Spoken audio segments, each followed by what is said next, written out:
WhatsApp everyone, welcome back to the channel. I hope मेरे सब बच्चे एकदम ठीक होंगे और अच्छे से अपने लेक्चर्स रिवाइज कर रहे हैं। बच्चों, ये लेक्चर नंबर 67 है इस वीडियो सीरीज का। अब हम चैप्टर नंबर 5 पर पहुंच चुके हैं, रिटायरमेंट ऑफ पार्टनर। आज का वीडियो टॉपिक रहेगा adjustment of reserves, accumulated profits and losses while retirement. ठीक है, और हम कुछ इलस्ट्रेशंस करेंगे टीएस गरेवाल वॉल्यूम 1 के इसी के रिलेटेड।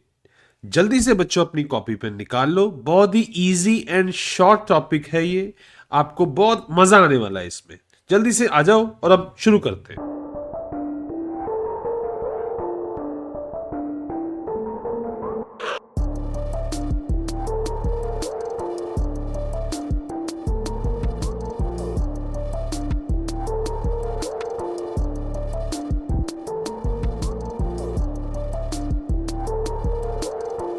बच्चों, रिजर्व्स देखो होता क्या है, आपको ऑलरेडी पता है।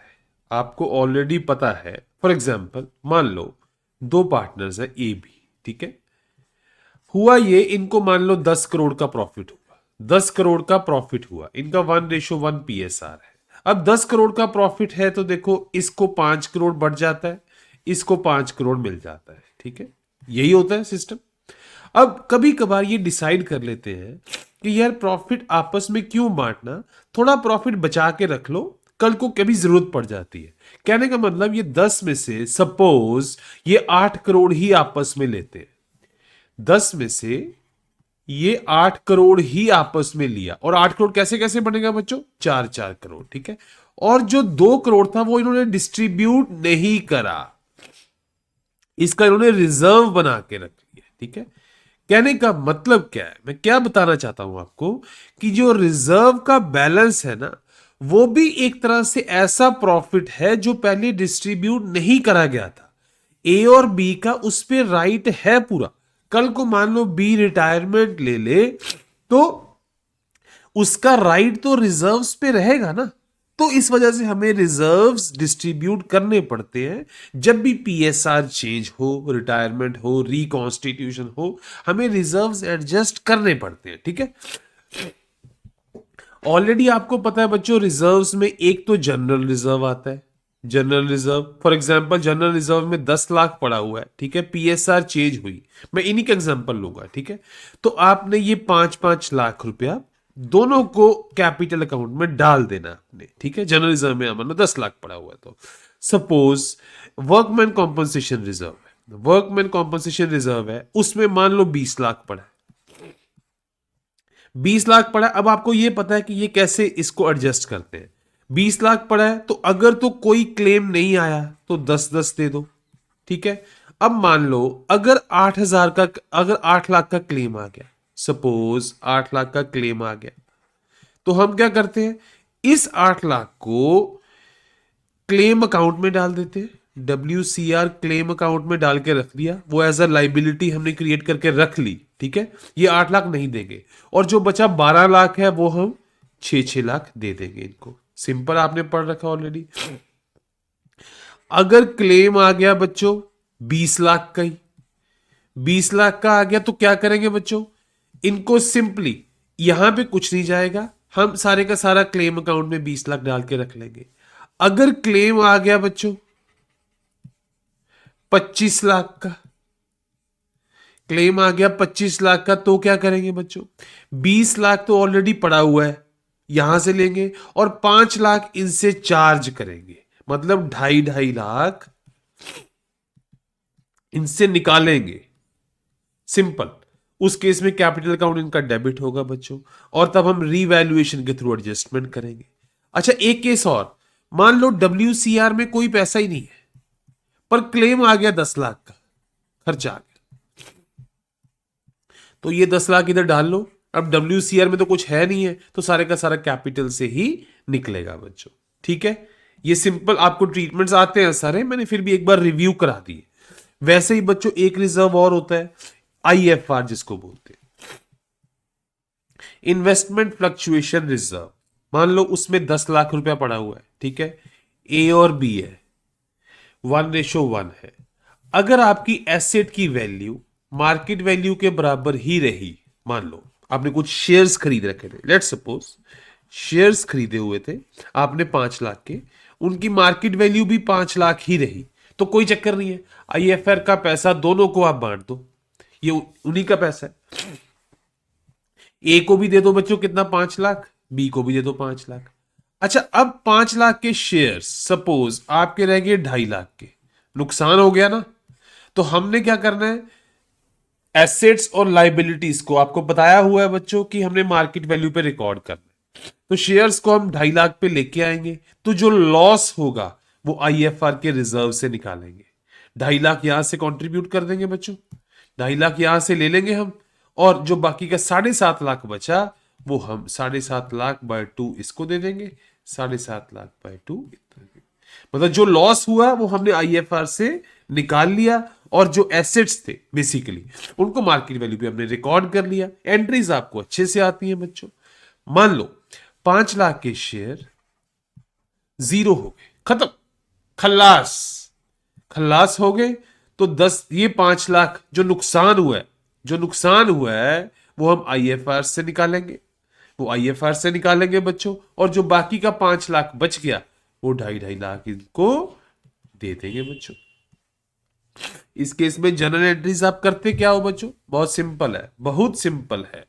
अगर नुकसान हो रहा है, मान लो 2.5 लाख का नुकसान हुआ, तो करना क्या पड़ेगा आपको, एसेट का अकाउंट क्रेडिट करोगे ना, और रीवैल्यूएशन को डेबिट करोगे। रीवैल्यूएशन, हाँ उस केस में बच्चों एक चीज और, एक चीज और, रीवैल्यूएशन में तो आएगा ही, एसेट का अकाउंट क्रेडिट करना आएगा ही, आईएफआर को क्लोज भी करना है ना। अब आईएफआर का कौन सा बैलेंस है, क्रेडिट, क्लोज करने के लिए इसको क्या करना पड़ता है, डेबिट, तो आईएफआर अकाउंट को डेबिट कर दोगे 10 लाख, ये हो गया क्लोज। और बैलेंस कहां शिफ्ट कर दिया सर, पार्टनर को कैपिटल में। भाई कैपिटल में सारा नहीं आएगा, सारा नहीं आएगा, जितना बैलेंस है वही आएगा, ठीक है। बाकी का पैसा जो नुकसान हुआ है, जो देखो आईएफआर का अकाउंट को हमने डेबिट कर दिया, बाकी का जो नुकसान हुआ है बच्चों, ठीक है, वो हमें रिवैल्यूएशन से करना पड़ेगा। अब आईएफआर के केस में देखो बच्चों क्या है, इन्वेस्टमेंट फ्लक्चुएशन रिजर्व आपको ऑलरेडी पता है, ठीक है। मान लो कोई शेयर्स हैं आपने खरीद रखे हैं, फर्म ने कोई शेयर खरीदे हैं 5 लाख के, ठीक है। अब सिचुएशन वही है, A/B था, 1/1 था, आईएफआर में पैसा पड़ा हुआ है मान लो 20 लाख रुपए, ठीक है। अगर तो 5 लाख के शेयर्स 5 लाख पर ही रहे, फिर तो कोई चक्कर ही कोई नहीं है, फिर तो ये पैसा 10 लाख 10 लाख बढ़ जाएगा, सिंपल, कोई चक्कर नहीं। बट अगर 5 लाख के शेयर्स, ये बुक वैल्यू है बेटो और ये मार्केट वैल्यू है, ठीक है। 5 लाख के शेयर्स मान लो हो गए 2.5 लाख के, 2.5 लाख का नुकसान हो गया, 2.5 लाख निकाल लेंगे यहां से, तो फिर 20 लाख कैसे बनेगा बच्चों, 2.5 लाख तो आप यहां पे नुकसान भरना पड़ेगा, और जो बैलेंस रह गया दैट इज 17.5, वो दोनों पार्टनर्स में बढ़ जाएगा बच्चों, सिंपल। अच्छा, अगर 5 लाख के शेयर, 5 लाख के शेयर 10 लाख के हो गए, तो क्या होगा बच्चों, 5 लाख का बेनिफिट आ गया, 5 लाख का बेनिफिट भी तो मिलेगा। उस केस में आईएफआर का पूरा पैसा तो चला ही जाएगा, पूरा पैसा तो इनको मिल ही जाएगा 10-10 लाख, और जो 5 लाख का और बेनिफिट हुआ है वो भी बच्चों 2.5 मिलेगा। अब वो मिलता कैसे है, थ्रू रीवैल्यूएशन, वो मिलता कैसे है, थ्रू रीवैल्यूएशन। हम एसेट्स को मार्केट वैल्यू पे रिकॉर्ड करेंगे, 5 को 10 बना देंगे, जो बेनिफिट आएगा वो रीवैल्यूएशन में क्रेडिट कर देंगे, और फाइनली रीवैल्यूएशन का आपको पता ही है बेनिफिट पार्टनर्स को मिलता है। अच्छा, जब कम करनी है वैल्यू तब भी बहुत इजी है बच्चों, रीवैल्यूएशन में डेबिट साइड एंट्री हो जाती है, डेबिट साइड एंट्री होगी। अब मान लो 20 लाख का रिजर्व है, अब 20 लाख को क्लोज तो करना ही है ना, तो क्या करोगे आप, आईएफआर अकाउंट को डेबिट करोगे 20 लाख से। अब नुकसान भी हुआ 2.5 लाख का, तो रीवैल्यूएशन डेबिट भी करोगे आप 2.5 लाख की, यही करोगे बच्चों, ठीक है। To partners capital account, to partners capital account में वो बाकी का बैलेंस चला जाएगा बच्चों। सॉरी बच्चों, पार्टनर्स कैपिटल अकाउंट नहीं, ये आएगा एसेट अकाउंट, बिकॉज एसेट को मार्केट वैल्यू पे लेके आना है ना, एसेट को क्रेडिट कर रहे हो आप, एसेट को मार्केट वैल्यू पे रिकॉर्ड कर रहे हो, ठीक है। पार्टनर का इफेक्ट तो वो रीवैल्यूएशन से निकल ही जाएगा जो उसके डेबिट में आएगा, ठीक है। बहुत सिंपल है बच्चों कि ये रिजर्व्स के केस में आप ऐसे करते हो। अच्छा, अगर आपने ये डिसाइड करा कि रिजर्व्स को एज इट इज ही रहने देना है, एज इट इज ही रहने देना है, तो बच्चों आप फिर क्या कर सकते हो, सिंगल एडजस्टमेंट एंट्री पास कर दो। सिंगल एडजस्टमेंट एंट्री से आप गेनिंग पार्टनर को डेबिट टू सैक्रिफाइसिंग पार्टनर को क्रेडिट, सिंपल ये एंट्री कर दो, तो बाकी रिजर्व्स को एज इट इज रहने दो, कोई चक्कर नहीं है। ठीक है, आई होप ये बिल्कुल क्लियर है आपको। सिमिलरली बच्चों एक इसमें यही वीडियो में एक है accumulated profit losses. Accumulated profit losses क्या होते हैं बच्चों, P and L. Accumulated profit का मतलब है पिछले सालों के प्रॉफिट्स जो कि नहीं दिए, पिछले सालों के पी एंड एल जो कि नहीं डिस्ट्रीब्यूट करे। तो बच्चों अगर एक्यूमुलेटेड प्रॉफिट है, एक्यूमुलेटेड प्रॉफिट है तो उसका कौन सा बैलेंस आएगा, आपको बताने की जरूरत नहीं है, उसका क्रेडिट बैलेंस होता है बच्चों। क्यों क्रेडिट बैलेंस होता है, देखो होता क्या है, पीएनएल में चलो, पीएनएल में चलो, डेबिट साइड क्रेडिट साइड, जब प्रॉफिट होगा तो क्रेडिट साइड बैलेंस ज्यादा होगा, तो जब आप डिस्ट्रीब्यूट कर दोगे तो ये क्लोज हो जाएगा, अगर डिस्ट्रीब्यूट नहीं करोगे तो ये क्रेडिट साइड आएगा बच्चों। अगर एक्यूमुलेटेड लॉस है मींस डेबिट साइड ज्यादा था, तो इसका डेबिट बैलेंस होगा बच्चों, इसका डेबिट बैलेंस होगा। लॉस फिर लॉस में डिस्ट्रीब्यूट होगा, कैपिटल से पैसा निकाला जाएगा, तो एक्यूमुलेटेड लॉस को जब सॉर्ट आउट करेंगे तो पैसा निकालेंगे तो कैपिटल अकाउंट को डेबिट करना पड़ेगा बच्चों। ठीक है, एक्यूमुलेटेड प्रॉफिट को जब सॉर्ट आउट करेंगे, पार्टनर्स को दोगे तो क्रेडिट करोगे आप पार्टनर का अकाउंट। बहुत सिंपल है बच्चों। एक्यूमुलेटेड प्रॉफिट लॉसेस क्या है, पिछले सालों के प्रॉफिट लॉस जो डिस्ट्रीब्यूट नहीं करेंगे। ठीक है, इनके बैलेंसेस क्या है, अगर एक्यूमुलेटेड प्रॉफिट है उसका क्रेडिट बैलेंस होता है बच्चों, वो लाइबिलिटी होती है फर्म के लिए। लाइबिलिटी क्यों है, क्योंकि पार्टनर को पैसा देना है, तो उसका क्रेडिट बैलेंस होता है। एक्यूमुलेटेड लॉस जो है, पार्टनर फर्म खुश हो जाती है जब लॉस हुआ, क्यों, क्योंकि पार्टनर से पैसा निकालेगी, तो उस केस में वो डेबिट बैलेंस आएगा और कॉरस्पॉन्डिंगली पार्टनर का अकाउंट भी डेबिट होगा बच्चों। ठीक है, बहुत इजी कॉन्सेप्ट है। अब जल्दी से बच्चों नोट्स देख लेते हैं, ठीक है, फिर देखते हैं हम आगे। देखो आगे, रिटायरिंग पार्टनर का अधिकार उसके पीरियड के प्रॉफिट लॉस पर होता है। यस, कल को ये चला जाए, आप उसको ना पीरियड का प्रॉफिट लॉस शेयर करो तो ये एक अनफेयर ट्रीटमेंट है। ठीक है, रिजर्व्स किसको बोलते हैं बच्चों, ऑलरेडी हमने बता दिया, ये कुछ प्रॉफिट्स एंड लॉसेस हैं जो कि प्रॉफिट्स हैं बेसिकली, जो कि नहीं डिस्ट्रीब्यूट करे थे। तो कहने का मतलब ओल्ड पार्टनर का ओल्ड रेशियो पर इनका अधिकार है। और एक्यूमुलेटेड प्रॉफिट लॉस क्या होता है बच्चों, पिछले सालों के प्रॉफिट लॉस, ठीक है, जो कि हम नहीं डिस्ट्रीब्यूट करते, इनको हम सेपरेटली बैलेंस शीट में शो करते हैं, सेपरेटली बैलेंस शीट में शो करते हैं। ये भी एक तरह से बच्चों रिजर्व्स ही हो गए। देखो अगर क्यूमुलेटिव प्रॉफिट है तो क्रेडिट बैलेंस है, तो जनरल रिजर्व का और रिजर्व्स का बैलेंस भी क्रेडिट है। अच्छा, डेबिट साइड, अगर डेबिट बैलेंस है तो लॉस भी है, लॉस है तो डेबिट साइड, तो कॉरस्पॉन्डिंगली पार्टनर के अकाउंट से पैसा निकाला जाता है बच्चों। ठीक है, all free reserves, accumulated profits and losses, deferred revenue expenditure, ये भी लॉसेस ही है बच्चों। डेफर्ड रेवेन्यू एक्सपेंडिचर क्या है, आपने खर्चा कर दिया, पहले बहुत ज्यादा खर्चा कर दिया, मान लो 10 लाख एडवर्टाइजमेंट में, बट खर्चा जो रिकॉर्ड करा वो 2 लाख ही करा। क्यों, क्योंकि मैचिंग प्रिंसिपल कहता है कि 2 लाख ही करना है, तो बाकी का 8 लाख फिर बैंक से तो पैसा निकल गया, बैंक अकाउंट तो क्रेडिट हो गया बच्चों 8 लाख से, तो अब आपने पार्टनर को नहीं, पार्टनर के अकाउंट से नहीं निकाला आपने, बेसिकली बैंक अकाउंट तो कम हो गया आपका, पर पार्टनर का नहीं करा आपने। ठीक है, आपने करा क्या, आप एक एसेट शो कर दिया, बैलेंसिंग एसेट, जिसको आप डेफर्ड रेवेन्यू एक्सपेंडिचर बोलते हो, 8 लाख का, ताकि ये इक्वेशन प्लस माइनस 0 हो जाए, बट एक्चुअल में वो पार्टनर के अकाउंट से चार्ज होना था बच्चों। तो that's why deferred revenue expenditure को भी हम ऐसे ही राइट ऑफ करते हैं, और जो लॉस है वो पार्टनर को फेस करना पड़ता है। जल्दी से की पॉइंट्स देख लो बच्चों। रिजर्व्स, एक्यूमुलेटेड प्रॉफिट्स को क्रेडिट करा जाता है, accumulated loss, deferred revenue expenditure को पार्टनर से चार्ज करा जाता है तो उसको डेबिट करेंगे। अगर पार्टनर डिसाइड कर ले, ठीक है, then free reserves can be transferred to specific reserves before distribution.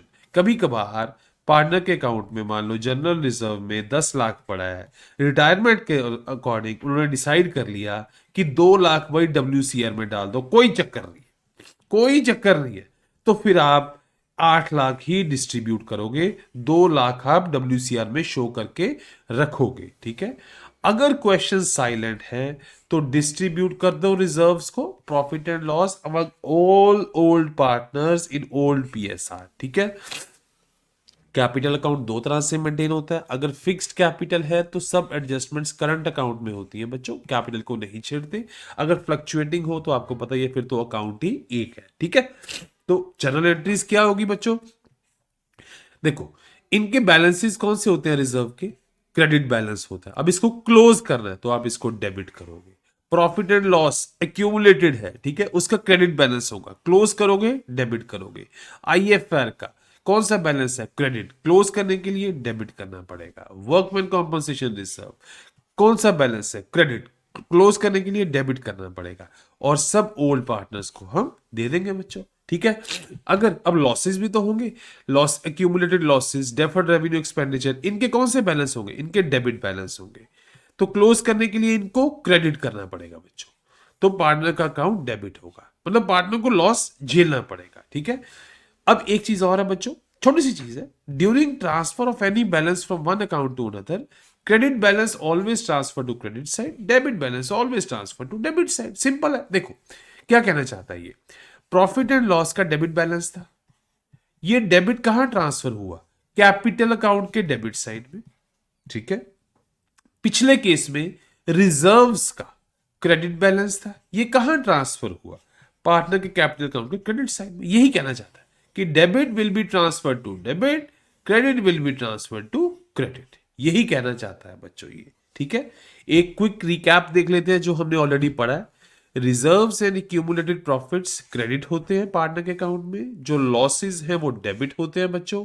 हमेशा ओल्ड PSR यूज करना फॉर डिस्ट्रीब्यूशन। ठीक है, छोटा सा इल्यूस्ट्रेशन देखते हैं बच्चों, 24th TS गरेवाल का, 3 पार्टनर्स हैं, 3:1 ये रेशो है, ये तीसरे महारथी रिटायर हो रहे हैं बच्चों।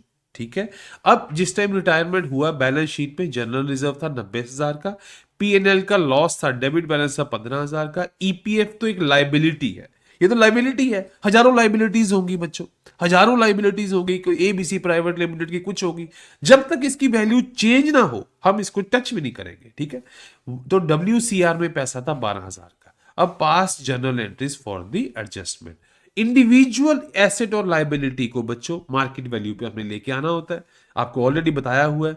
जनरल रिजर्व का पैसा तो इसको क्लोज करेंगे, 90,000 को, इसको क्या करेंगे बच्चों, 90,000 को पार्टनर्स को दे दिया इनके ओल्ड PSR के अकॉर्डिंग।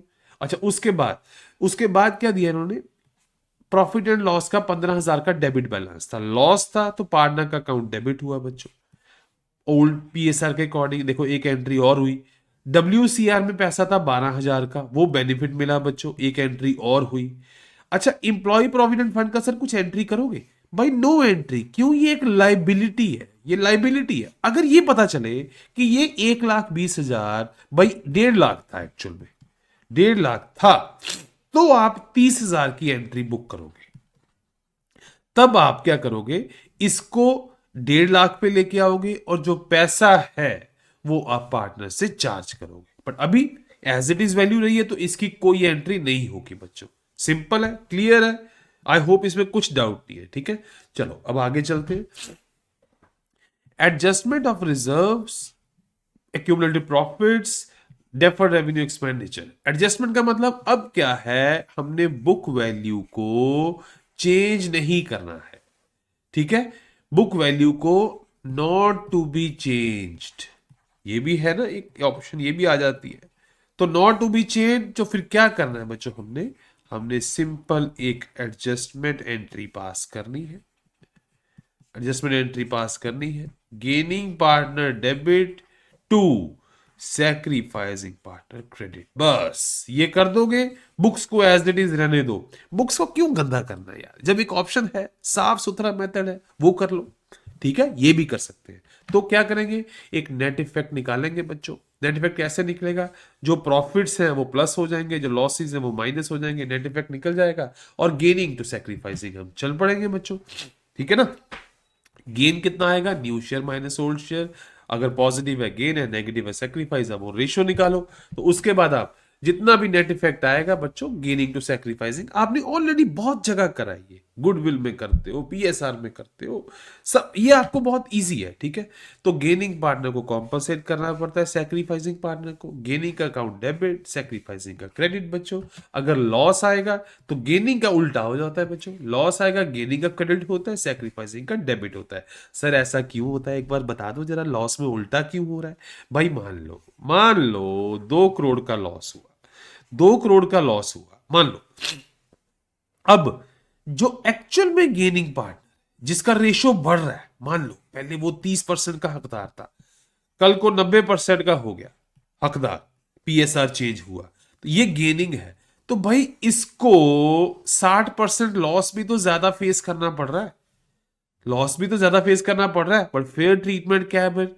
भाई ज्यादा नहीं देना, तो हम इसका अकाउंट फिर क्रेडिट कर देते हैं, पहले ही क्रेडिट कर देते हैं कि भाई तू रोना मत, तू ये पैसे पहले ही ले ले। ठीक है ना? अब इस केस में क्यों उल्टा हो रहा है बच्चों, आपको रीजन पता होना चाहिए, आपने सिंपली रूल्स फॉलो नहीं करने। ठीक है? Don't follow rules blindly, don't follow rules blindly बच्चों। ठीक है? आप कॉन्सेप्ट समझो अच्छे कि क्यों इसमें उल्टा कर रहे हैं। अच्छा, यही अगर कोई चीज मान लो 90% का हकदार है, 30% पे उसका फाइनली हो गया, तो अगर तो फर्म प्रॉफिटेबल है तो उसको तो लॉस होगा, फिर तो उसका अकाउंट क्रेडिट करेंगे बच्चों। बट अगर फर्म लॉस में है तो उसका बेनिफिट हो रहा है बच्चों, फिर उसका बेनिफिट हो रहा है तो फिर उसका अकाउंट हमें डेबिट करना पड़ेगा। सिंपल है बच्चों, ये रूल, ये कॉन्सेप्ट समझो आप। ठीक है? चलो अब इंपॉर्टेंट पॉइंट्स देख लेते हैं। एडजस्टमेंट करते क्यों है? फेयर डिस्ट्रीब्यूशन है, used only when reserves, accumulated profit losses are retained in the balance sheet. आपने बैलेंस शीट को चेंज नहीं करना, आपने एज इट इज रखना है। ठीक है? अब एक क्विक रिकैप देख लो, नेट इफेक्ट निकालो, आप गेनिंग सैक्रिफाइसिंग रेशियो निकालो और आप एलोकेशन कर दो गेनिंग टू सैक्रिफाइसिंग के अकॉर्डिंग। ठीक है? बहुत इजी है, आपको एक न्यूमेरिकल कराऊंगा, आपको क्लियर हो जाएगा। ठीक है? जल्दी से एक न्यूमेरिकल देखो बच्चों, छोटा सा। 3 पार्टनर्स हैं, इक्वल के हैं। ठीक है? बीच वाला रिटायर हो रहा है भाई, बीच वाला रिटायर हो रहा है। अब हुआ क्या, फाइनल रेशो थी 5:4। इन्होंने डिसाइड करा कि भाई हम बुक्स को नहीं छेड़ेंगे, सिंपल एडजस्टमेंट एंट्री पास करेंगे, सिंपल एडजस्टमेंट एंट्री पास करनी है। ठीक है? अब क्या है देखो, जनरल रिजर्व में इतना पैसा पड़ा है, एक रिजर्व में इतना पड़ा है, प्रॉफिट एंड लॉस में इतना पड़ा है, ये नुकसान है, ये बेनिफिट है, ये नुकसान है। 60, 70 लाख, 90,000, कहने का मतलब 90,000 का प्रॉफिट है। तो अब बुक्स को नहीं छेड़ना भाई, तो गेनिंग टू सैक्रिफाइसिंग ये 90 डिस्ट्रीब्यूट कर दो जितना जितना किसी का शेयर आता है। ठीक है? रेशो निकाल लेते हैं बच्चे, ये देखो 90 निकल गया हुआ है। अब जब ये पीएसआर चेंज हुई तो भाई जो फर्स्ट वाला अनस है उसको गेन होता है 2/9 का, मींस 2/9 ऑफ 90,000 का गेन है उसको। तो उससे हम कितना बनेगा बच्चों, 20K उससे निकाल लेंगे। हमने गेन देखो फेयर ट्रीटमेंट है, जितना गेन है वो छीन लो उससे। विश्वास का सैक्रिफाइस हो रहा है 1/3, दैट इज 30,000 का नुकसान हो रहा है, इसको 30 दे देंगे। मनीष को भी गेन हो रहा है 1/9 का, तो उससे 1/9 छीन लेंगे बच्चों। तो क्या एंट्रीज बनेगी बच्चों, बहुत सिंपल है। अनस 2/9 का बेनिफिट हो रहा था, 2/9 आया 20,000, इसको डेबिट कर देंगे इसका अकाउंट, ये गेनिंग का है। मनीष का भी 1/9 बेनिफिट हो रहा था, इसका भी डेबिट कर देंगे। और सेक्रीफाइसिंग को लॉस हो रहा है, इसको पैसा दे देंगे बच्चों। तो क्या एंट्रीज आ जाएंगी, अनस और मनीष का अकाउंट डेबिट हो जाएंगे, उनसे ले लिया जाएगा पैसा और विश्वास को दे दिया जाएगा, ताकि कल को अब जब एज इट इज आप चलोगे तो आप न्यू रेशियो के अकॉर्डिंग डिस्ट्रीब्यूशन कर सकते हो। आप तब आप कर सकते हो, तब कोई अनफेयर ट्रीटमेंट नहीं हुआ। कल को बच्चों मान लो ये रिटायर हो गया, आपने ये डिसाइड करा कि भाई अब ये रिजर्व्स बांट लेते हैं, तो आप इजीली न्यू रेशियो के अकॉर्डिंग बांट सकते हो, क्योंकि आपने नेट इफेक्ट पहले ही एडजस्ट कर दिया है बच्चों। ठीक है ना? तो आई होप ये छोटा सा टॉपिक आपको क्लियर हुआ होगा। फिर भी कोई डाउट रह जाए आपने पूछना है कमेंट सेक्शन में, मैं सबके आंसर्स करूंगा। और अगर बच्चों ये वीडियो वैल्यूएबल लगा है तो आप इसको शेयर करो, चैनल को सब्सक्राइब करो और वीडियो को लाइक भी करें, अपने फ्रेंड्स एंड फैमिली के साथ शेयर करें, इसी से हमारा मोटिवेशन बढ़ता रहेगा बच्चों। तो थैंक यू सो मच। अब मिलते हैं बच्चों नेक्स्ट वीडियो में।